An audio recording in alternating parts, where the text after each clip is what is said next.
நினைக்கிறேன். Okay okay. அதாவது எனக்கு இது ஒரு பெரிய ஆசை இருக்கக்கூடிய விஷயமா வந்து மாறி இருக்கு. இது வரைக்கும் நம்ம மாரத்தானை போய் பார்த்துக்க வேண்டிய இப்போ வந்து அதை பார்க்க பார்க்க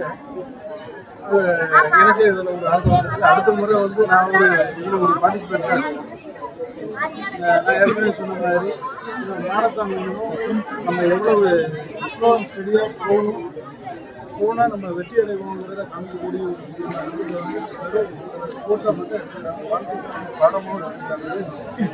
இந்த நெல்லை மேரத்தான இவ்வளோ பெரிய மேரத்தான நீங்கள் திருநெல்வேலிக்காக அர்ப்பணிச்சிருக்கீங்க.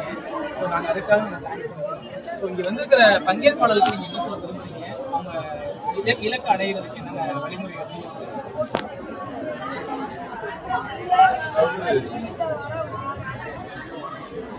இது ஒரு வாழ்க்கை பாடம்.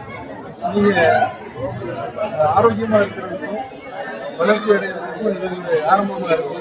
சின்ன பசங்க எல்லாமே ஒரு தொடங்குற காரியத்தை விட்டு கொடுக்காம வந்து அந்த இடத்த போய் அடையணுங்கிற இது எண்ணத்தை தூண்டக்கூடிய விஷயம் இந்த மாரத்தான். அதனால இதை தொடர்ச்சியாக பண்ணுங்க, ஆரோக்கியமா இருக்கு, வெற்றி அடையலாம்.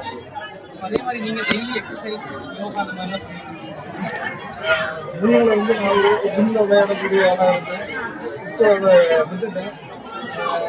சில நிமிஷமாக கொஞ்சம் வேலைகள் ஜாஸ்தியாக இருந்ததுனால அந்த நேரம் ஆனால் அதனால் நம்ம வந்து சில உடல் உபாதைகளை சந்திக்க வேண்டியிருக்கோம். அதை மாற்றி அமைக்கணுங்கிறது இப்போ தோணுது.